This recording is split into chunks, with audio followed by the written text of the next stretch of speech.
ओम अज्ञानतिमिरान्धस्य ज्ञानाञ्जनशलाकया चक्षुरुन्मीलितं येन तस्मै श्रीगुरुवे नमः। श्रीचैतन्यमनोभीष्टं स्थापितं येन भूतले स्वयं रूप कदा मह्यं ददाति स्वपदान्तिकं। वन्देऽहं श्रीगुरु श्रीयुतपदकमलं श्रीगुरु वैष्णवांश्च श्रीरूपं साग्रजातं सहगना रघुनाथं वितं तं सजीवं स्वाद्वैतं सावभूतं परिजं सहितं कृष्ण चैतन्य देवं श्रीराधा कृष्ण पादान सहगना ललिता श्री विशाखावितांत च नमो विष्णुपादाय कृष्ण पृष्ठाय भूतले श्रीमते भक्ति वेदांत स्वामी इति नामिने। नमस्ते सारस्वती देवे गौरवाणी प्रचारिणे निर्विशेषा शून्यवादी पाश्चात्य देश तारिणे वाञ्छाकल्पतरुभ्यश्च कृपा सिन्धुभ्येव च पतितानां पावनेभ्यो वैष्णवेभ्यो नमो नमः। नमो महावदान्याय कृष्ण प्रेम पदायते कृष्णाय कृष्ण चैतन्य नामने गौरत्पिषे नमः।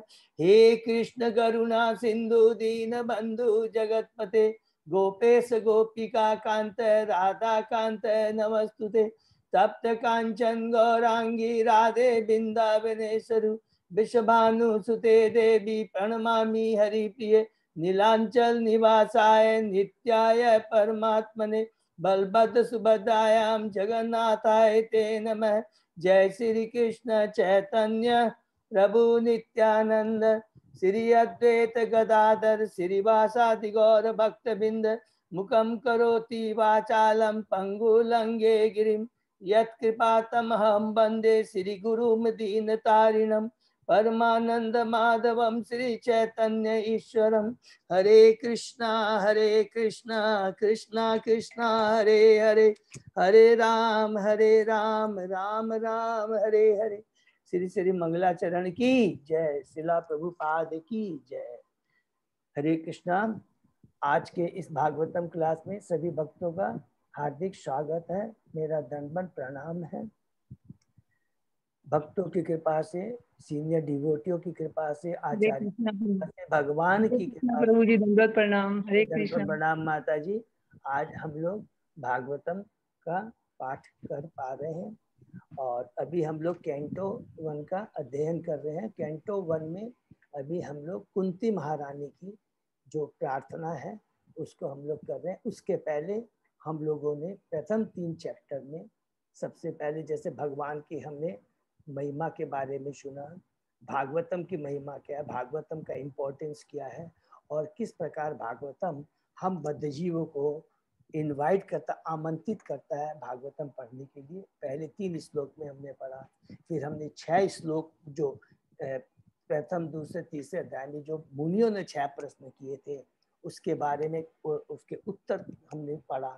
तो 6 क्वेश्चन भी क्या थे सबको शायद याद भी है हम लोग को, फिर भी जो मन में आए तो याद कर लेते हैं कि पहला प्रश्न क्या है कि इस भौतिक जगत में वास्तव में जीवों का कल्याण किसमें है और ये जितने शास्त्र हैं उनका उद्देश्य क्या है। दोनों का जवाब हमको यही मिला कि जीव का परम कल्याण भगवान की भक्ति करने में है और शास्त्र में हमको ये बताते हैं कि भगवान की भक्ति कैसे है। तीसरा प्रश्न था भगवान श्री कृष्ण ने वसुदेव देवकी के पुत्र के रूप में क्यों जन्म लिया। चौथा भगवान के पुरुषावतार के बारे में बताइए। पांचवा था भगवान की लीलाओं के बारे में बताइए और छठा था जब भगवान इस भौतिक जगत को छोड़ के चले जाते हैं उस समय धर्म ने कहाँ स्थान ग्रहण किया। इस तरह 6 प्रश्न थे, उसका उत्तर। उसके बाद में चौथे, पांचवें, छठे अध्याय में शौनक मुनि 3 और प्रश्न करते हैं कि पहला कि भागवतम का इतिहास क्या है, सुखदेव गोस्वामी के बारे में बताइए और परीक्षित महाराज के बारे में बताइए। तो हमने भागवतम के इतिहास के बारे में बहुत डिटेल में अच्छे से सुना। नारद मुनि और व्यासदेव की वार्तालाप के बीच में किस प्रकार नारद मुनि उनको प्रोत्साहित करते हैं और किस तरह गाइड करते हैं कि तुमको शास्त्र में क्या वास्तव में लिखना है जो कि वास्तव में जिसमें जीव का परम कल्याण हो। तो इसके बाद में हम लोगों ने भागवतम के इतिहास के बारे में समझने के बाद में परीक्षित महाराज के बारे में हम पढ़ रहे हैं। जो कि स्टार्ट होता है कि जब युद्ध समाप्त हो गया था, जब कुरुक्षेत्र का युद्ध समाप्त हो गया था और भगवान श्री कृष्ण अपने द्वारका जाने के लिए तैयार रहते हैं। उस समय द्रौपदी के जो 5 पुत्र को अश्वत्थामा किस प्रकार निर्मम हत्या करता है और भगवान के गाइडेंस में अर्जुन किस प्रकार अश्वत्थामा को दंड देता है, इसके बारे में हमने बहुत डिटेल में पढ़ा। उसके बाद में फिर उत्तरा कैसे भगवान के पास में आती है और अपने गर्भ की रक्षा के लिए भगवान से प्रार्थना करती है और किस प्रकार भगवान ने उत्तरा के गर्भ की रक्षा की, जिसमें साक्षात भगवान के शुद्ध भक्त परीक्षित महाराज हैं। और उसके बाद में लास्ट में, अभी नॉट लास्ट, उसके बाद उत्तरा के बाद में कुंती महारानी अपने 5 पुत्र को लेकर करके, द्रौपदी को लेकर के भगवान कृष्ण के पास आती है और उनका ग्लोरीफाई करती है कि आप आदि पुरुष हैं, आप 3 गुणों से ऊपर हैं, आप कभी च्युत नहीं होते हैं और सदैव आप भक्तों की रक्षा करने के लिए तैयार रहते हैं। इस तरह का वो ग्लोरीफाई करती है। और कल जो हमने ग्लोरिफिकेशन के बारे में पढ़ा, उसमें बहुत ही इम्पोर्टेंट यहाँ पर कुंती महारानी की विनम्रता, जो कि जो श्लोक है वह बहुत ही पावरफुल है। वो कहती है, कुंती महारानी कहती है, हे कृष्णा, आप तो जो अध्यात्म में बहुत उन्नत हैं और जो आत्मा और पदार्थ का विश्लेषण कर सकते हैं, उसमें अंत करते हैं, उन्हीं पर कृपा प्राप्त करने के लिए आप इस भौतिक जगत में आते हैं और मैं तो एक साधारण स्त्री हूँ और भला मैं आपके पूर्ण रूप से आपको कैसे जान सकती, इतनी विनम्रता करती है। तब यहाँ पर प्रभुपाद जी बड़े तात्पर्य में बहुत पावरफुल बात कहते हैं, जो हमको याद करना है, रिपीट करना। हमने तो पढ़ा है लेकिन रिपीट कर रहे हैं। कहते हैं कि बड़े से बड़े तत्व ज्ञानी भी भगवान के धाम तक नहीं पहुंच सकते, भगवान को नहीं जान सकते। बड़े बड़े दार्शनिक अपने चिंतन के माध्यम से नहीं जान सकते हैं, उन दार्शनिक को भगवान परे हैं। भगवान को कौन जान सकता है? जिसके ऊपर भगवान की कृपा होती है। और जब भगवान की कृपा होती है तो उसको वो महान ज्ञानी बन जाता है, सब कुछ हो जाता है, सारे कष्टों से दूर हो जाता है, भौतिक इन त्रिताप से दूर हो जाता है, भौतिक जगत से छुटकारा पा जाता है, अगर वो भगवान की कृपा उसको प्राप्त है। और भगवान की कृपा कैसे प्राप्त करना है वो हमने जाना कि जितनी हम भगवान के प्रति समर्पित होंगे, भगवान उसी अनुपात में हमारे ऊपर कृपा करते हैं। भगवान की कृपा तो है ही, लेकिन हम कृपा को कैसे लेते हैं ये हमारे ऊपर निर्भर करता है। स्त्रियों के बारे में तब प्रभुपाद जी स्पेशली यहाँ पर बताते हैं, स्त्रियां की दार्शनिक चिंतन में उतनी माहिर नहीं होती है, लेकिन उनका सबसे बड़ा गुण होता है कि बिना तर्क के वो भगवान की श्रेष्ठता को, भगवान कितने महान है, तुरंत वो एक्सेप्ट कर लेती है, विश्वास कर लेती है। और इसलिए भगवान का उनके ऊपर विशेष आशीर्वाद और कृपा रहती है। ये बहुत इंपॉर्टेंट चीज यहाँ पर प्रभुपाद जी यहाँ पर कहते हैं। उसके बाद में कुंती महारानी जी ग्लोरीफाई करती है अलग अलग भक्तों को कि आपने वासुदेव के ऊपर कृपा की, वासुदेव के आप पिता बने। कुंत देवकी के ऊपर आपने बहुत बड़ी कृपा की कि देवकी के गर्भ से आपने अपीयर हुए, यहाँ पर इस भौतिक जगत पे आए। उसके बाद में बोलते हैं नंद महाराज कितने महान है।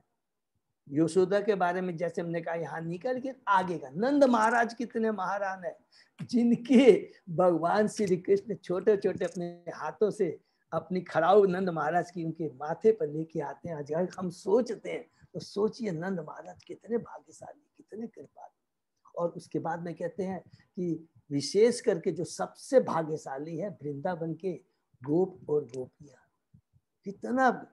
और गोविंद नाम उनको क्यों मिला है? गोविंद की माने जो लीला हुई थी, ये माने गोवर्धन पर्वत आने की जो लीला, उसके बाद में गोवर्धन नाम मिला। और विशेष कर करके ये बोलते हैं कि भगवान ब्राह्मण और गौ पर कितनी कृपा करते हैं। और यहाँ पर प्रभुपाद जी तात्पर्य में बताते हैं कि वास्तव में अगर हमें सभ्य समाज स्थापित करना है तो ब्राह्मण संस्कृति और गौ की रक्षा बहुत ही दरकार है। ये बहुत इंपॉर्टेंट यहाँ पर प्रभुपाद प्रभुपाद जी हम लोगों को उस श्लोक से बताते, फिर इसके आगे फिर कुंती महारानी और आगे बढ़ती है और कमल कमल का उदाहरण देकर के, कमल का उदाहरण देकर कितना सुंदर भगवान कृष्ण को ग्लोरीफाई करती है कि हे भगवान कृष्ण, आपके उदर के मध्य में जो कमल फूल के सदृश क्या है, गड्ढा है, जिससे कमल पुष्प निकलता है और उससे ब्रह्मा जी की उत्पत्ति होती है। तो यहाँ गर्भोदक विष्णु के बारे में बताती है।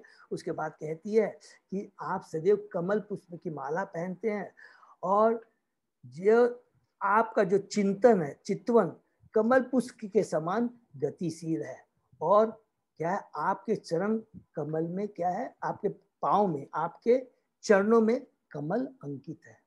तो भगवान के जो, जब भगवान अवतार लेते हैं तो यहाँ पर हमें समझना है कि भगवान के चरणों में कुछ स्पेशल चिन्ह होते हैं, उसको देखकर ही हम पहचान सकते हैं कि कौन भगवान है। तो जो लोग भी अपने को जान बढ़ करके, जो पाखंडी लोग कहते हैं कि मैं भगवान हूं, तो उनको प्रूफ करना पड़ेगा कि तुम भगवान कैसे हो, प्रूफ करो। और यहाँ इसके आगे फिर प्रभुपाद जी कुंती महारानी भगवान को किस प्रकार दर्शन करती है उसके बारे में बताती है कि वो भगवान के शुरू में चरण कमल पर तो दर्शन नहीं करती है, सबसे पहले कमल, उसके बाद में जांग कमल करके धीरे मुख कर करके लास्ट में उनके चरण कमल का दर्शन करती है, क्योंकि वो भगवान को शर्मिंदा नहीं करना चाहती थी, लज्जित नहीं करना चाहती, क्योंकि वो उनकी बुआ लगती है।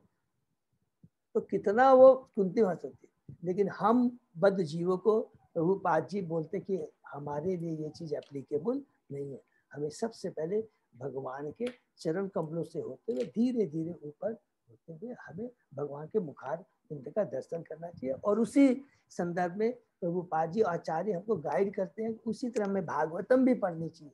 हमें we should start from canto 1 2 से पढ़ते पढ़ते धीरे धीरे हमें कैंटो 10 में जाना चाहिए। उसके बाद में कुंती महारानी बताती कि हे कृष्णा, आपने हमको कितनी विपत्तियों से बचाया। वो कंपैरिजन करती है, देखिए कि देवकी को बारे में बताती है और कुंती के बारे में, कि देवकी के ऊपर आपने उतनी कृपा नहीं की जितनी मेरे ऊपर कृपा की। तो यहाँ पर तात्पर्य में प्रभुपाद जी आचार्य बताते हैं कि भक्त व भगवान देखिए सबके ऊपर समभाव रखते हैं। कई बार तो हम लोग ने जैसे पढ़ा कि भगवान भक्तों पर ही कृपा करते हैं, जो अभक्त है उस पर कृपा नहीं करते, लेकिन यहाँ पर खुद कुंती महारानी कह रही है देवकी भी भगवान की भक्त है और कुंती महारानी भी भगवान की भक्त है। एक कुंती पर क्यों उन्होंने विशेष कृपा की, भगवान जानते, एक माँ जानती है दया कृपा एक ही रहती है, लेकिन किस समय किसको क्या दरकार है माँ उसका ध्यान रखती है। बच्चा बुखार हो जाता है तो क्या करती है माँ, उस जो बच्चा बुखार हो गया है उस पर विशेष ध्यान रखती है कि नहीं, कि इसका कैसे टेम्परेचर, इसका बुखार दूर हो। उसी प्रकार कुंती महारानी जिनके पति नहीं है और किस प्रकार उन्होंने असुरों से, किस तरह से दुर्योधन जैसे लोगों से उनको फेस करना पड़ा, कितने उन पर विपदाएं आई।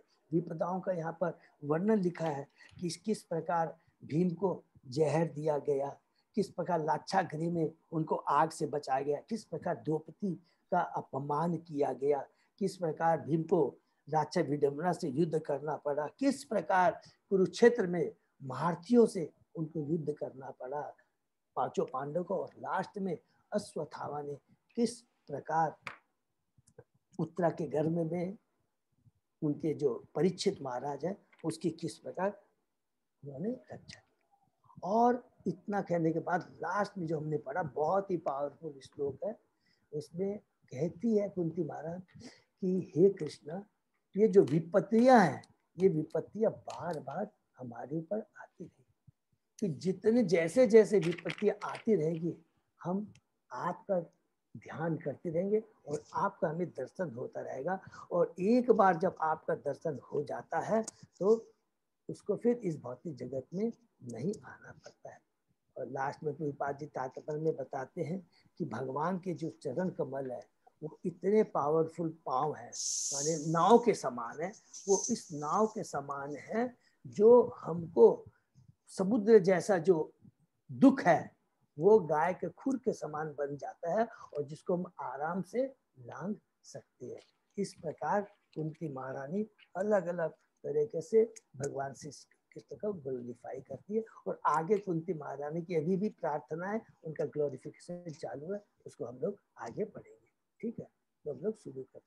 ठीक है, ओम नमो भगवते वासुदेवाय, ओम नमो भगवते वासुदेवाय, ओम नमो भगवते वासुदेवाय। नारायणं नमस्कृत्य नरं चैव नरोत्तमं देवी सरस्वती व्यासं ततो जयम उदीरये। नष्टप्रायेषु अभद्रेषु नित्यं भागवत सेवया, भगवती उत्तम श्लोके भक्तिर्भवति नैष्ठिकी। आराधयो भगवान ब्रजेश तनय ततधाम वृंदावनम, रमया काचित् उपासना ब्रजबधू वर्गेण्या कल्पिता। श्रीमद्भागवतं प्रमाणम अम्लं प्रेमा पुम अर्थो महान, श्री चैतन्य महाप्रभो मतम इदम तत् आदरो न पर। हरे कृष्णा कृष्णा कृष्णा हरे हरे, हरे राम राम राम हरे हरे। तो श्लोक नंबर 26 है। देखो, हरे कृष्णा। जन्म ऐश्वर्य श्रुत श्री भी एदम मान मद पुमान, न एव अर्हति अभिधातुम भातुम वे त्वाम अकिंचन गोचरम। हे प्रभु, आप सरलता से प्राप्त होने वाले हैं, लेकिन केवल उन्हीं के द्वारा जो भौतिक दृष्टि से अकिंचन है। ये बहुत इंपॉर्टेंट पॉइंट है, इसको अंडरलाइन कर लेंगे। जो भौतिक दृष्टि से अकिंचन है, जो सम्मानित कुल, ऐश्वर्य, उच्च शिक्षा तथा शारीरिक सौंदर्य के द्वारा भौतिक प्रगति के पथ पर आगे बढ़ने के प्रयास में लगा रहता है, वह आप तक एकनिष्ठ भाव से नहीं पहुंच पाता। तो यहाँ पर बहुत इंपॉर्टेंट बात यहाँ पर कुंती महारानी कहती है, जो सुत गोस्वामी बताते हैं हमको, कि जो भौतिक दृष्टि से अकिंचन है और जो जिनके पास में, जिनका जन्म उच्च कुल में हुआ है, जिनके पास में धन है, जिनके पास में उच्च शिक्षा है और जितना सुंदर रूप है, ये भौतिक जो चीजें हैं हमारी भक्ति में बाधा उत्पन्न करते हैं। ये यहाँ पर कुंती महारानी कहती है। और प्रभुपाद जी इसको कैसे एक्सप्लेन करते हैं, इसको हम लोग तात्पर्य पढ़ते हैं। भौतिक दृष्टि से उन्नत होने का अर्थ उच्च कुल में जन्म लेना और प्रभुत्व संपत्ति, शिक्षा तथा आकर्षक सौंदर्य से युक्त होना। सारे भौतिकतावादी लोग इन भौतिक ऐश्वर्य को प्राप्त करने के पीछे मदाग्न रहते हैं और यही भौतिक सभ्यता की उन्नति कहलाती है। लेकिन इन समस्त भौतिक संपत्तियों के होने से मनुष्य कृत्रिम रूप से गर्वित हो उठता है और मदाग्न हो जाता है। अतः भौतिकता के नशे में चूर ऐसे लोग भगवान का पवित्र नाम लेने में तथा वाह विभोर हे गोविंद, हे कृष्ण संबोधित करने में अक्षम रहते, मतलब सक्षम नहीं रहते। शास्त्रों में कहा गया है कि भगवान का एक बार भी पवित्र नाम लेने से पापी इतने पापों से मुक्त हो जाता है जितने वह कर भी नहीं सकता। इसको प्लीज अंडरलाइन करेंगे, कितनी पावरफुल बात कही है कि जो चार ऐश्वर्य के बारे में हमने पढ़ा जो हमारी भक्ति में बाधा उत्पन्न करते हैं। ठीक है, ये जर्नल यहाँ पर बताती है कुंती महारानी। लेकिन कहते हैं कि जो एक बार भगवान का हरि नाम लेता है तो भगवान के हरि नाम में इतनी ताकत है, इतनी ताकत है कि जितनी हमको पाप करने में हम नहीं कर सकते, हम जितना पाप कर सकते, उदाहरण के लिए 1 घंटे में हम 1000 पाप कर सकते हैं, तो हरि नाम 1 सेकंड में 1 करोड़ों पाप को नष्ट कर सकता है। तो भगवान के नाम को पाप हरने की शक्ति हमारी पाप करने की शक्ति से कई करोड़ों गुना ज्यादा है। इतना पावरफुल हरि नाम है। भगवान का पावन नाम लेने में इतनी शक्ति है, इसमें तनिक भी अतियुक्ति नहीं है। इसको भी अंडर, ये कोई अतिशयोक्ति नहीं है। It is not an exaggeration, it is a truth. ये सही बात। सचमुच भगवान के पवित्र नाम में ऐसी प्रबल शक्ति है, लेकिन ऐसा नाम लेने में गुणता चाहिए। ये बहुत इंपॉर्टेंट बात है। लेकिन नाम लेने में गुणता चाहिए। यह भाव की गुणता पर निर्भर करता है। गुणता चाहिए, उसमें प्योरिटी चाहिए। Purity is the force. Prabhupada ji कहते थे प्योरिटी इज द फोर्स, दिखावटीपना नहीं होना चाहिए। भगवान का नाम बहुत ही पावरफुल है, लेकिन उसका हमको कैसे करना है ये हमको जानना बहुत जरूरी है। तो गुणवत्ता हमारे में क्वालिटी जरूर होनी चाहिए। एक ऐसा व्यक्ति भगवान का नाम भाव विभोर होकर ले सकता है, लेकिन यदि उसी नाम को कोई स्मिद्ध व्यक्ति लेता है तो उसमें उतनी निष्ठा नहीं हो सकती। देखिए ये बहुत पावरफुल बात प्रभुपाद जी ने कहा। कई लोग भौतिक ऐश्वर्य बहुत उनके पास ज्यादा रहता है, बहुत ध्यान से सुनेंगे, और उनकी इच्छा भी रहती है। ऐसा नहीं है कि वो भगवान की भक्ति करना नहीं चाहते, लेकिन वो जो ऐश्वर्य है उसके सामने वो थोड़ा सा क्या है, भगवान की भक्ति करता है, ठीक है 16 माला जप करनी है, अरे ठीक है मेरे को और भी काम है बहुत है। तो वो जो प्योरिटी और वो जो हृदय में जो भाव होना चाहिए, भगवान की प्रति पुकार होनी चाहिए, वो नहीं रहती है, और वो बहुत जरूरी है। देखिए इंद्र भी है, इंद्र भी भगवान का भक्त है, तभी तो भगवान ने उसको स्पेशल पावर दिया, लेकिन उसके पास में इतने ऐश्वर्य है कि उसकी मति कभी कभी नष्ट हो जाती है। एक बार तो बृहस्पति उनके जो गुरु है कई बार उनके पास में आते हैं, लेकिन वो अपने ऐश्वर्य में इतना मदक मन अंधा रहता है कि उनका भी अपमान करता है। एक बार उन्होंने दुर्वासा मुनि का भी अपमान किया। हाथी पे जा रहा था, दुर्वासा मुनि ने उनको माला दी और उन्होंने उठा के माला अपने हाथी को पहनाया। तो आदमी बुद्धि में उसी प्रकार हमने दामोदर लीला में पढ़ा है, नल कुबेर जो कि कुबेर के पुत्र थे, वो कितने मदग्न हो गए थे, अंधे हो गए थे, उन्होंने नारद मुनि के प्रति अपराध किया। तो ये जो ऐश्वर्य है ये क्या है, इसका क्या होता है कि यहाँ पर भोपाल जी कहते हैं इसको रहने से क्या होता है कि हमारी भक्ति में थोड़ा सा ये कमजोरी, लेकिन ये बात पूरी सही नहीं है। ये डिपेंड करता है कि इन चीजों को होते हुए भी जो भगवान का भक्त है भगवान के नाम को कितना सीरियसली लेता है और उसके भाव में कितनी गुणवत्ता है, कितना पावर है। तो ये हमने इंद्र के बारे में बताया ना, लेकिन दूसरी तरफ हम याद करें अम्बरीश महाराज, भरत महाराज, पृथु महाराज, प्रहलाद महाराज, उनके पास तो पूरा ऐश्वर्य था, लेकिन भौतिक ऐश्वर्य होते भी अकिंचन थे। अकिंचन का मतलब क्या हुआ, निर्धन। इसकी यदि हम भौतिक प्लेन लैंग्वेज में बात करें उसका मतलब होता है निर्धन, जिसके पास कोई धन नहीं है। तो इसका मतलब नहीं कि भौतिक रूप से धन नहीं है, जिनके पास धन होते हुए भी धन के प्रति आसक्ति नहीं है, पॉसेसिवनेस नहीं है। हाँ मेरे पास धन तो ठीक है, ये मेरा नहीं है, ये भगवान का है, भगवान की सेवा, अर्थात उसमें आसक्ति नहीं है, और है तो वो भगवान का है, एक ये भाव रहता है। दूसरा, और ये भगवान की सेवा के लिए यूज करना है। तो ये भाव रहने से क्या होता है कि धन खराब नहीं है, उसका यूज कैसे कीजिए, उसके प्रति आपका अटैचमेंट कितना, डिटैचमेंट कितना है, भगवान के प्रति कितना अटैच, भगवान के नाम के प्रति कितना अटैचमेंट है, वो गुणवत्ता काम करती है। वही गुणवत्ता हमको चाहिए, ठीक है ना। भौतिकता के मध्य में चूर रहने वाला व्यक्ति ज्यादा कथा भगवान का बिना जप सकता है, लेकिन वह गुणवत्ता पूर्वक नाम लेने अच्छा हो। अतः भौतिक उन्नति के 4 सिद्धांत उच्च कुल, संपत्ति, उच्च शिक्षा तथा आकर्षण शून्य, ये चारों आध्यात्मिक उन्नति के पथ में अग्रसर होने के लिए मानो अयोग्यता है। देखिए वर्ड प्रभुपाद जी ने कहा मानो, 100% नहीं कहा, मानो कि लगता है कि ये अयोग्यताएं हैं, लेकिन क्या है कुंती महाराज उनके लिए कह रहे हैं जिनमें ये चीजें हैं, लेकिन उसके चलते वो भक्ति नहीं कर पा रहे, उनके लिए। भगवान के भक्त शुद्ध भक्त के लिए नहीं है।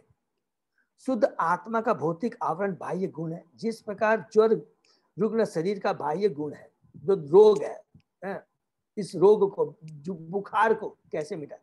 सामान्य विधि यह है कि ज्वर की मात्रा कम की जाए, न कि बुरे उपचार द्वारा उसे बढ़ाए। उद्देश्य क्या है कि अगर कोई चीज हमारे के बुखार है तो उसको निकाला जाए, ऐसा नहीं है कि हमारे पास में कि उसको बुखार को और बढ़ाया जाए। अगर हमारे पास संपत्ति है तो इसका उपयोग किया जाए, ऐसा नहीं है कि वो हमारे नुकसानदायक बन जाए।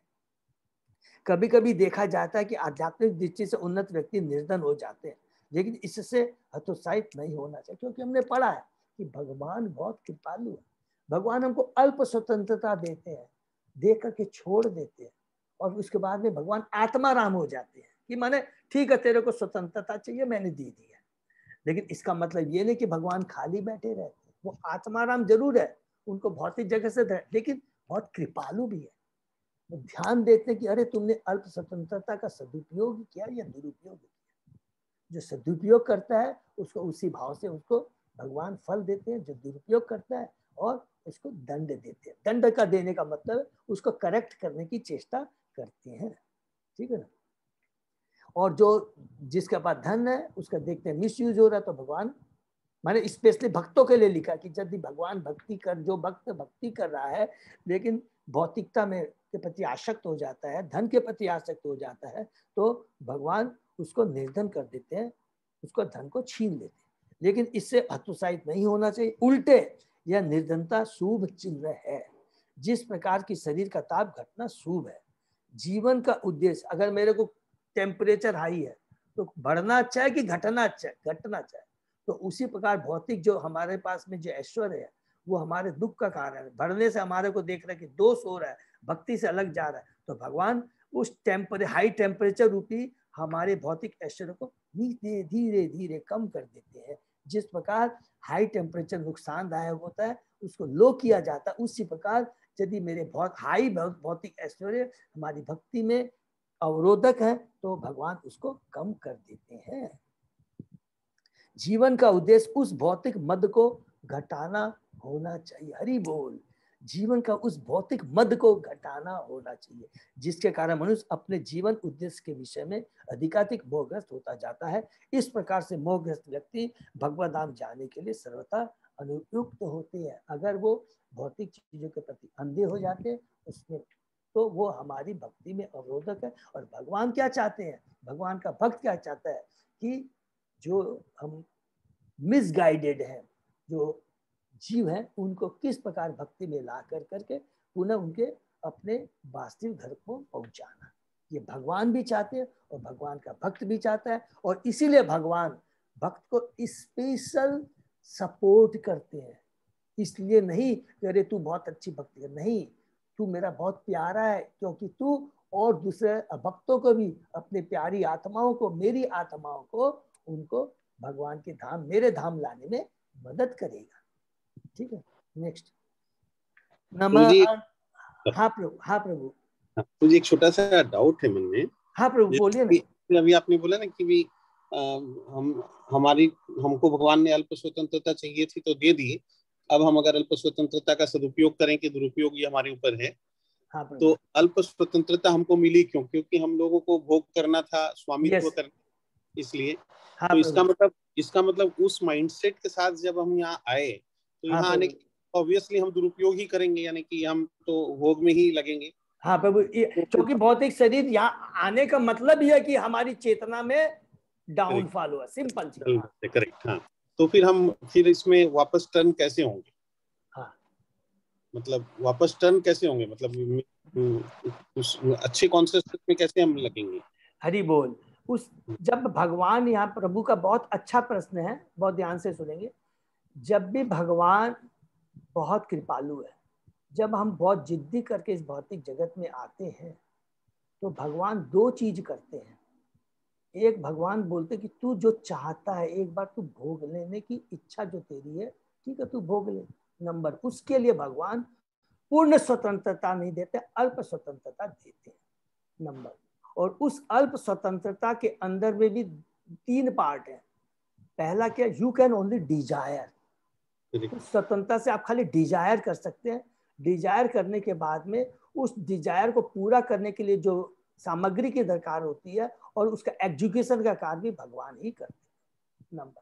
नंबर 2 कि भगवान एट द सेम टाइम परमात्मा के रूप में भी मेरे साथ साथ में आते हैं, गाइड करने के लिए कि तू यहाँ जो आया भौतिक जगत में गलत है। और भगवान कॉन्स्टेंटली हमको गाइड करते रहते कि देख कि भौतिक जगत खराब है, अच्छा नहीं है, तो जिद्दी करके तो आ गया। क्योंकि हमारे बद्ध जीव है तो some guide has to be there.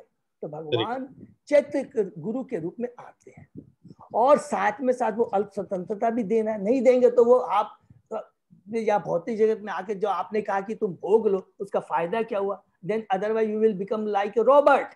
अब आपको उस केस में अब हमारे ऊपर निर्भर करता है, हमारी चेतना पर निर्भर करता है कि परमात्मा के रूप में भगवान, जो कि हमको, हम बद्ध जीव हैं लेकिन भगवान परमात्मा के रूप में जो गाइड कर रहे हैं, उस अल्प स्वतंत्रता को कोई सुनता है, कोई नहीं सुनता है। उसके ऊपर पर वो निर्भर करता है। क्लियर है ना प्रभु?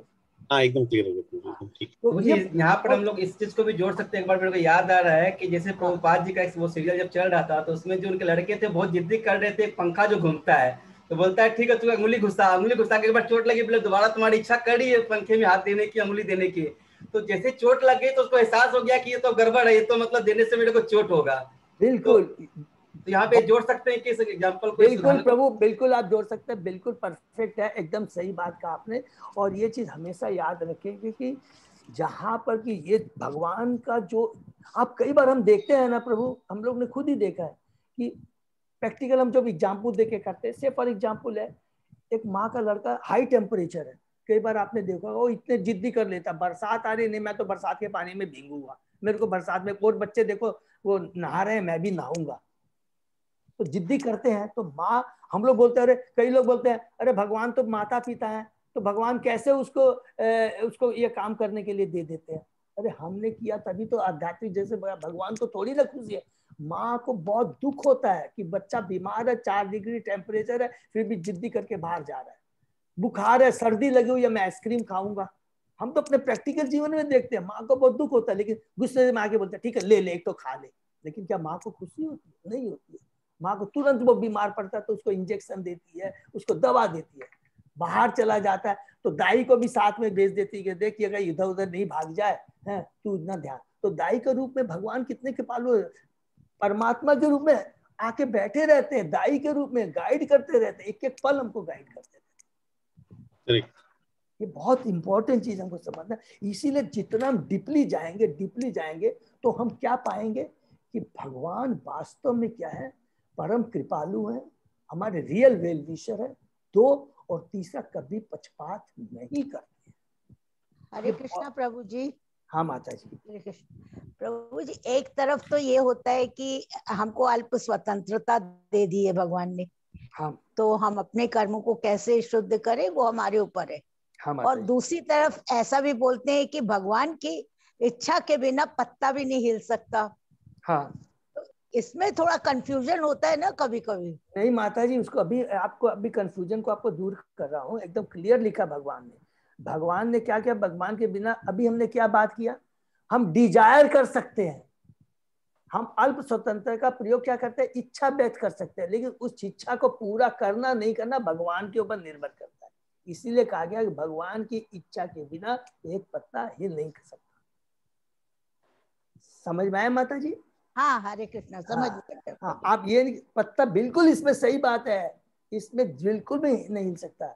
और देखिएगा कितनी भी चीजें हम अपने जीवन में आते हैं, भगवान प्रेजेंट पास्ट फ्यूचर सब कुछ को जानते हैं। कई बार हम लोग बोलते हैं कि इस जन्म में तो देखे हमने कोई भी बुरे काम नहीं किए, हमने फिर भी हमारे पर ये कष्ट क्यों आ रहे हैं? तो हमको जानना पड़ेगा ये हमारा पहला जन्म नहीं है, हमारे बहुत सारे जन्म हो चुके हैं। कब हमने, वो भगवान के अलावा परमेश्वर के रूप में नहीं जान, परमेश्वर के अलावा कोई नहीं जानता है।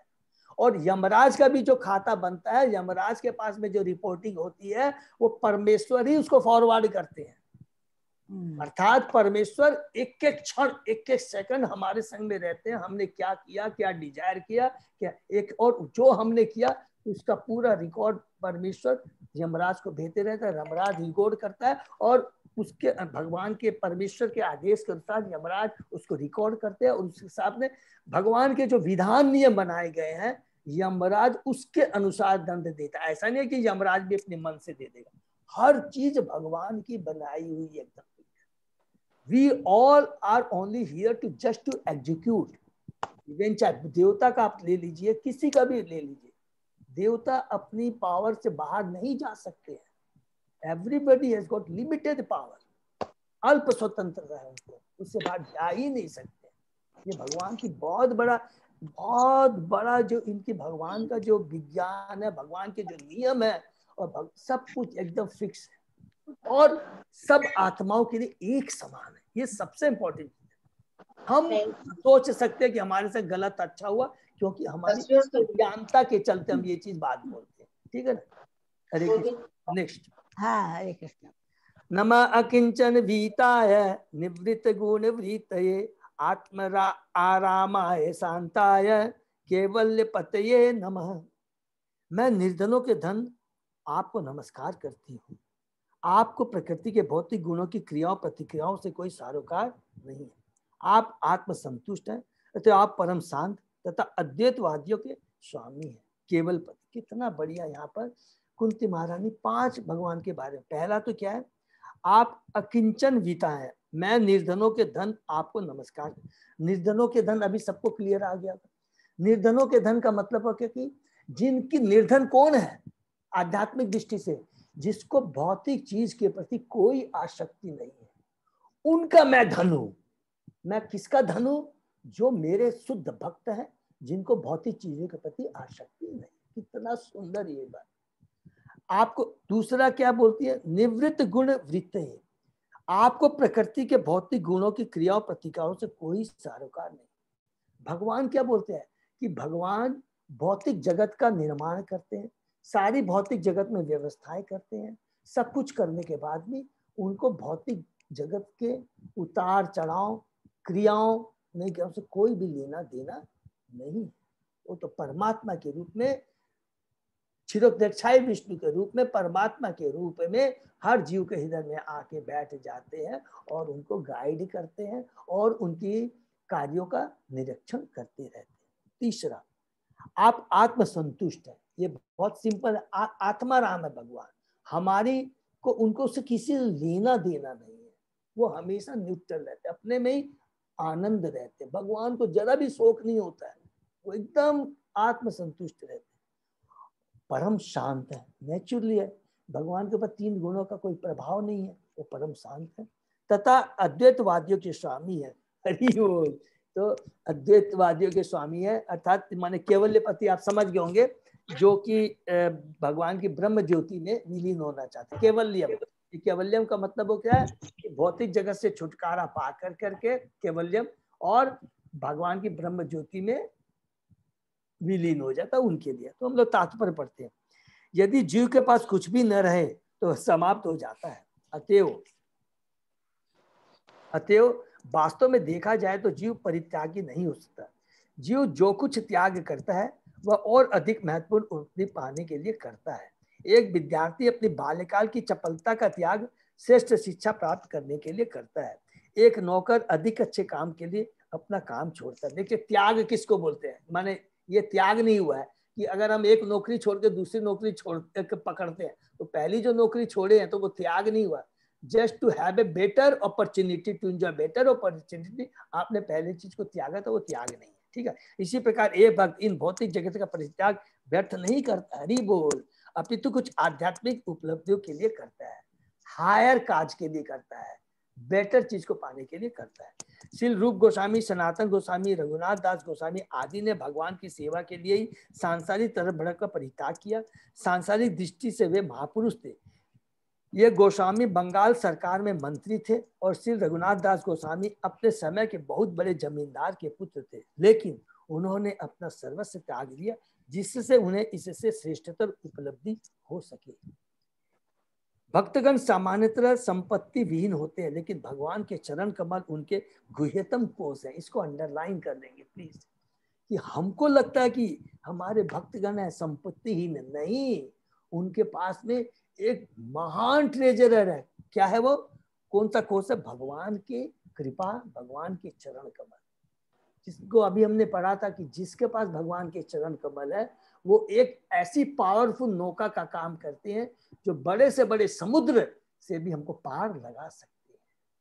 वो बड़ा से बड़ा दुखों का समुद्र भी एक गोखुर के समान बन जाता है। श्री सनातन गोस्वामी के संबंध में एक अत्यंत सुंदर कथा है। उनके पास एक पारस पत्थर था जिसे उन्होंने कूड़े के ढेर में छोड़ दिया था। उसे एक जरूरतमंद व्यक्ति ने प्राप्त किया, किंतु बाद में वह सोचने लगा कि आखिर इसे ऐसे उपेक्षित स्थान में क्यों छोड़ा गया था। हरि बोल। अतः उसने सनातन गोस्वामी से सबसे कीमती वस्तु का नाम पूछा, तो उन्होंने उसे भगवान का पवित्र नाम दिया। हरि बोल। अकिंचन का अर्थ निर्धन, अर्थात जिसके पास देने के लिए कुछ न हो, अर्थात देने के पहले कुछ न, मतलब जो भौतिक चीज नहीं हो देने के लिए, माने वो उसके पास बहुत बड़ा अपार धन होता है, लेकिन वो क्या है, वो चीज नहीं देता है, उस रूप में वो अकिंचन होता है, जो देने से या लेने से हमारे लिए नुकसानदायक होता है। एक भगवान का भक्त है, वो किसी को भौतिक ऐश्वर्य नहीं देता है। अच्छा मेरे पास में आ जाओ, तेरे पास नहीं, वो तो भौतिक ऐश्वर्य से कैसे उसको मुक्त किया जाए, अर्थात उस भौतिक ऐश्वर्य से उसकी कैसे आसक्ति को हटाया जाए, उसके लिए वो भगवान का भक्त प्रयत्न करता है। तो यहाँ पर कितना सुंदर उदाहरण है कि सनातन गोस्वामी ने उस अमूल्य रत्न को कहा रहा था, कचरे के डब्बे में रखा था, मतलब वो बेकार है, क्योंकि वो हमारे भौतिक जीवन, आध्यात्मिक जीवन के लिए रोड़ा है, अवरोधक है। ठीक है ना, कितना सुंदर यहाँ पर लिखा। वास्तविक भक्त या महात्मा किसी को कोई भौतिक वस्तु नहीं दे पाता, क्योंकि वह पहले से ही सारी भौतिक संपत्ति त्याग चुका होता है, लेकिन वह परम धन का अर्थात भगवान का दान दे सकता है, अर्थात क्योंकि भगवान ही भक्त का वास्तविक धन होता है। इसीलिए हम लोग कुछ दिनों पहले पढ़ रहे थे कि वी हैव टू नो कि जो गुण है, इवन जो हमारे पास में भौतिक गुण है, बहुत ध्यान से सुनिए, जो चीज हमारे पास में भौतिक चीज है उसका कैसे आध्यात्मिक यूज किया जाए, उसी में बुद्धिमानी। करुणा की हम बात करते हैं, तो करुणा का कहाँ उपयोग किया जाए, धन है, धन का कहाँ उपयोग किया जाए, दान देना बहुत अच्छा है, लेकिन दान किसको दिया जाए। एक आप भौतिक अपने वाई के लिए, किसी के भौतिक कष्ट को दूर करने के लिए दान देते हैं, कोई खराब नहीं है, लेकिन उस दान का जो फल जो मिलता है भौतिक फल मिलता है, और भौतिक जो फल है हमें भौतिक जगत में भोगना पड़ता है। तो हमको करना क्या चाहिए, उस दान को देना है, जिसको देना है उसको आपको हमको कहना कि देखो भाई ये भौतिक कष्ट इसलिए आ रहा है क्योंकि हम भगवान से दूर हो गए हैं, तो उनको हम भगवान का नाम करने के लिए इंकरेज करेंगे, तो क्या होगा कि उसका परम लाभ हो जाएगा। परम लाभ क्या हो जाए, वो भगवान से जुड़ जाएगा, और जैसे वो भगवान के धाम चला जाएगा तो ये अभी जो मांग रहा है रोटी पानी कपड़ा मकान के लिए याचना कर रहा है, वो स्वतः ही खत्म हो जाएंगे, उसको अलग से तैयार करने की दरकार नहीं। कि पहले जैसे भगवान की भक्ति में लगता है, भगवान से जुड़ जाता है, भगवान के धाम चले जाता है, तो ऑटोमेटिक वो जन्म मृत्यु जरा व्याधि शोक मोह सबसे ऑटोमेटिक तो वो दूर हो गया। तो ये भगवान के नाम का राज है, सीक्रेट है। सनातन गोस्वामी का कूड़े में पड़ा पारस पत्थर उनका धन न था, अन्यथा वह ऐसे स्थानों में न पड़ा होता है। यह विशेष उदाहरण नवजित भक्तों के समक्ष रखा जाता है, जिससे उसे विश्वास दिलाया जा सके कि भौतिक लोभ तथा आध्यात्मिक उन्नति साथ साथ नहीं चलते। हरि बोल। हम सोचेंगे कि हम भौतिक भोग भी भोग लें और भगवान की भी भक्ति करें, लेकिन ये साथ साथ नहीं चलता। क्यों? ये सारी चेतना है। भौतिक जो है आसक्ति है वो रजोगुणी है, भगवान की जो भक्ति है वो सतोगुणी है, 3 गुणों से ऊपर। तो सोचिए दोनों चीज पैरेलल कैसे चल सकती है। और स्पेशली भौतिक जगत में रजोगुण का प्रभाव, माया का इतना प्रभाव होता है कि वो हमारे सतोगुण को दबा सकता है, और वो दबाए ने इसीलिए कहा जाता है कि आपको संग किसका चाहिए, ऐसे जीव का संग चाहिए जो सदैव अपने सतोगुण में रहता है। इतना पावर, उसकी निष्ठा इतनी मजबूत हो जाती है कि भौतिक जगत की कोई भी चीज उसकी निष्ठा को, उसकी प्रवृत्ति को चेंज नहीं कर सकता है। लेकिन हमारी भक्ति कोमल है, कच्ची है, तो हम लोग क्या है, फिसल सकते हैं। ठीक है, इसलिए दोनों चीज साथ साथ नहीं चल सकती है।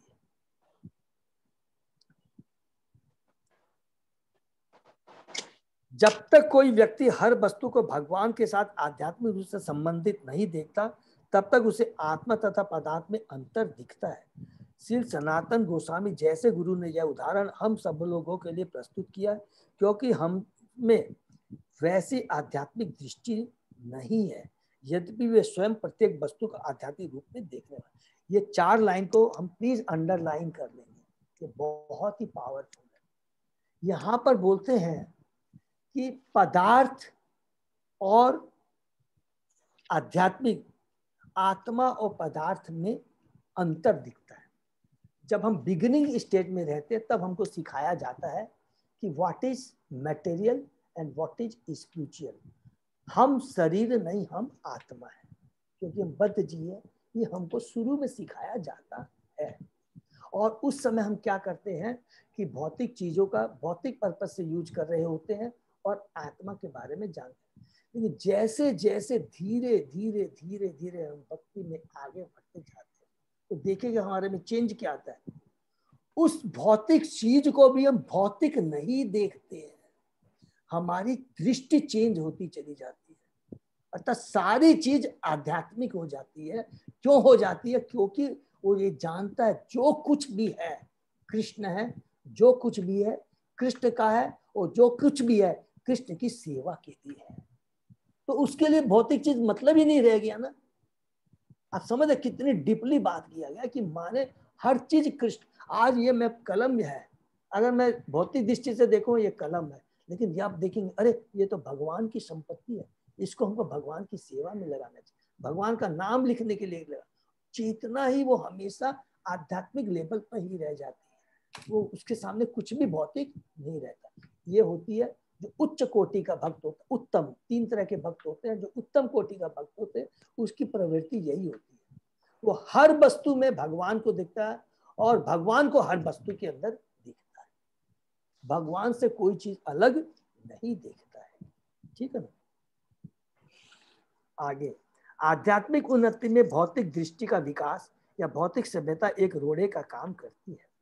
ऐसा भौतिक विकास जीव को भौतिक शरीर के बंधन में उलझा देता है। बहुत इंपॉर्टेंट बात कह रहे हैं प्रभुपाद, यहाँ से कोई पूरा पढ़ते हैं। जिसके बाद अनेक भौतिक कष्ट प्राप्त होते रहते, ऐसी भौतिक प्रगति अनर्थ अथवा अवांछित वस्तु कहलाती है। इसीलिए ये देखिए बहुत पावरफुल बात लगा, प्रभुपाद जी ने भी ईशोपनिषद में भी लिखा है, और भक्ति रसामृत सिंधु में जीव गोस्वामी ने लिखा है, बताया है कि एक प्रभुपाद जी ने इंटरप्रिटेशन दिया है। इकोनॉमिक डेवलपमेंट के लिए जितना हम इकोनॉमिक डेवलपमेंट के लिए चाहेंगे, इसको कहते हैं अत्याहार। अत्याहार है ये, अत्याहार है ना। Excess accumulation and hankering for excess accumulation और हैंकरिंग फॉर इकोनॉमिक डेवलपमेंट के लिए जो चीजें हैं ये समय का व्यर्थ है और ये हमारी भक्ति में अवरोधक है। तो आज जो भी इकोनॉमिक डेवलपमेंट के लिए जो कार्य हो रहे हैं ये वास्तव में फ्यूचर में ये क्या इंडिकेशन करता है, ये कल युग के लिए एक कलयुग को इंडिकेट करता है कि और खराब, कलयुग में तो अभी जो खराबी है उससे भी ज्यादा खराबी होने जा रही है। क्योंकि जितना हम इकोनॉमिक डेवलपमेंट के बारे में सोचेंगे हम भगवान से उतना दूर चले जाएंगे, आध्यात्मिक हमारा विकास नहीं होगा। ठीक है, वास्तव में है ही ऐसा। भौतिक प्रगति के इस प्रसंग में 50 सेंट अर्थात आधे डॉलर दाम वाली लिपस्टिक के प्रयोग का नाम लिया जा सकता है। ठीक है, ऐसा ये सब माने क्या है, ये सब जो डेवलपमेंट है ये 50 पैसे की सेंट और ये प्लास्टिक के साथ लिपस्टिक के समान है। ऐसी अनेक अवांछित वस्तु हैं जो देहात्म बुद्धि से प्रसूत है। ऐसी अनेक अवांछित वस्तुओं की ओर मन लगाने से मनुष्य की शक्ति व्यर्थ ही नष्ट होती है। बहुत इंपॉर्टेंट चीज, जितना हम इकोनॉमिक डेवलपमेंट के लिए करेंगे, मनुष्य योनि बहुत दुर्लभ है। We have to know, you know, this मनुष्य योनि is a limiting factor. ये बार बार नहीं मिलेगी। It's a limiting factor. You have to make best utilization of available resources. हमारे पास में जो मनुष्य योनि है इसका हाउ टू मैक्सिमाइज, इसका बेनिफिट कैसे ले सकते हैं उसके बारे में हमें सोचना है। और वो क्या है? भक्ति, भगवान की भक्ति, शुद्ध भक्तों का संग करके भगवान की भक्ति करना, ना कि इकोनॉमिक डेवलपमेंट के लिए प्रयत्न करना। ठीक है,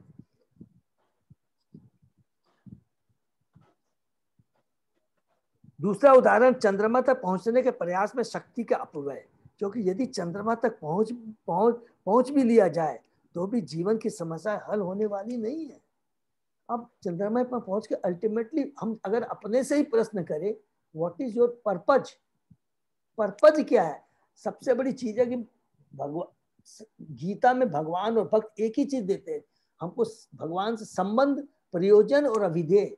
लक्ष्य क्या है, लक्ष्य जानना बहुत जरूरी है। आज हम कोई भी कार्य करते हैं, कोई भी बड़ा, हम कोई भी स्कूल से छोड़ करके आगे हम जाते हैं हायर सेकेंडरी में, फिर आगे पोस्ट ग्रेजुएशन पोस्ट ग्रेजुएशन में जाते हैं, तो हमसे पूछा जाता है ना एक्चुअली आप क्या बनना चाहते हो, पर लक्ष्य क्या है? अगर लक्ष्य ही गलत होगा तो हमारी सारी प्लानिंग सब चीजें तो गलत हो जाएगी। तो लक्ष्य को जानना बहुत जरूरी है। और लक्ष्य क्या है कि भौतिक जगत दुखालय है, ये हमारा घर नहीं है, हम आत्मा है, जीव स्वरूप और कृष्ण नित्यदास, हम भगवान के अंश हैं और इस भौतिक जगत दुखालय है और इसको छोड़ कर करके हमें अपने भगवान के ओरिजिनल, अपने परमात्मा, अपने शाश्वत परमात्मा के पास जाना। वो लक्ष्य को अगर हम जान देते हैं तो उसी के साथ अगर हम कार्य करेंगे तभी कह पाएंगे कि मनुष्य हमारा जीवन सार्थक हो गया है। ठीक है ना। भगवान के भक्त अकिंचन कहलाते हैं क्योंकि उनके पास भौतिक संपत्ति नहीं होती। ऐसी संपत्ति प्रकृति के 3 गुणों का प्रतिफल है। वे आध्यात्मिक शक्ति को व्यर्थ कर देते हैं। अतः हमारे पास जितने भी कम भौतिक प्रतिफल होंगे उतना ही अधिक अवसर आध्यात्मिक प्रकृति के लिए प्राप्त हो सकेगा। भगवान का भौतिक कार्यकलापों से किसी तरह का प्रत्यक्ष संबंध नहीं होता। उनके सारे कर्म इस भौतिक जगत में आध्यात्मिक होते हैं और प्रकृति के गुणों से रागहीन होते हैं। जो कुछ भी ये कार्य होते हैं भगवान आध्यात्मिक होते हैं, अर्थात जो भौतिक चीजें भी होती है उसका भौतिक उपयोग नहीं होता, उसका आध्यात्मिक यूज होता है। इसीलिए प्रभुपाद जी कहते थे यू डोंट हैव टू, किसी चीज को छोड़ना नहीं है, जो चीज हमारे पास है उसको जोड़ना है, छोड़ना नहीं है, जोड़ना है। छोड़ना क्या है? उस चीज की, भौतिक चीज के प्रति आसक्ति को छोड़ना है। उसके यूज के लिए नहीं बोला क्या इसको यूज मत करो, उसके प्रति जो भौतिक आसक्ति है उसको छोड़ना है। ये बहुत इंपॉर्टेंट चीज हमको समझना, बहुत सूक्ष्म है। ठीक है ना। तो भगवत गीता में भगवान कहते हैं कि उनके सारे कर्म, यहाँ तक इस जगत में उनका आविर्भाव तथा तिरोभाव भी दिव्य है और जो इसे ठीक से जान लेता है वह इस जगत में फिर से जन्म न लेकर भगवत धाम को वापस जाता है। जन्म कर्म च में दिव्य वेवम यो वेति तत्वतः त्यक्त्वा देवम पुनर्जन्म नैति मामेति स्वर्ग। बार बार ये श्लोक प्रभुपाद जी भागवतम में हजारों लाखों बार उन्होंने यूज किया। 4थे अध्याय का 9वां श्लोक, जन्म कर्म च। तो मैं क्यों आता हूँ, मेरा क्या स्वरूप है, मेरा क्या उद्देश्य है, ये जानना बहुत जरूरी है। ये हम नहीं समझ सकते हैं तो भगवान के शुद्ध भक्तों से हमें जानना बहुत जरूरी है, जिससे हमारी भगवान के प्रति धारणा सही हो जाए। और इसलिए आज हम ये जो भागवतम पढ़ रहे हैं, कैंटो 1 से पढ़ रहे हैं, जितना बार बार भगवान के बारे में, भगवान के भक्तों के बारे में, भगवान की भक्ति के बारे में जितना जाते पढ़ते पढ़ते चले जाएंगे तो कैंटो 10 तक जाकर के हमारी चेतना में 100% इतना परिवर्तन आ जाएगा। उस समय भगवान की लीलाओं का, भगवान की गोपियों के प्रति जो उनका शुद्ध प्रेम है उसको हम लोग दूसरे रूप में लेंगे, क्योंकि उस समय चेतना उस लेवल की हो जाए कि हम हमारे भौतिक दृष्टि से सोच भी नहीं पाएंगे। तो भगवान इसलिए क्या बोलते हैं कि क्या पढ़ना चाहिए और कैसे पढ़ना चाहिए, ज्ञान प्राप्त करना चाहिए और कैसे ज्ञान प्राप्त करना चाहिए, सारी चीज भगवान ने बताई है। इतने कृपालु, ठीक है ना। भव रोग का कारण प्रकृति पर प्रभुत्व जताने की लालसा है। यह लालसा प्रकृति के 3 गुणों की अंतःक्रिया के फलस्वरूप है और न तो भक्तगण ऐसे मिथ्या भोग के प्रति आसक्त होते हैं। न तो भगवान और न ही भक्तगण ऐसे मिथ्या भोग के प्रति आसक्त होते हैं। अतः भगवान तथा भक्त निवृत्त गुण वृत्ति कहलाते हैं। अर्थात भौतिक 3, भगवान और भगवान के भक्त क्या है, वो तीनों भौतिक चीजों के प्रति यूज करते हैं लेकिन उनके प्रति कोई आसक्ति नहीं रहे, कोई भी उनके प्रति आसक्ति।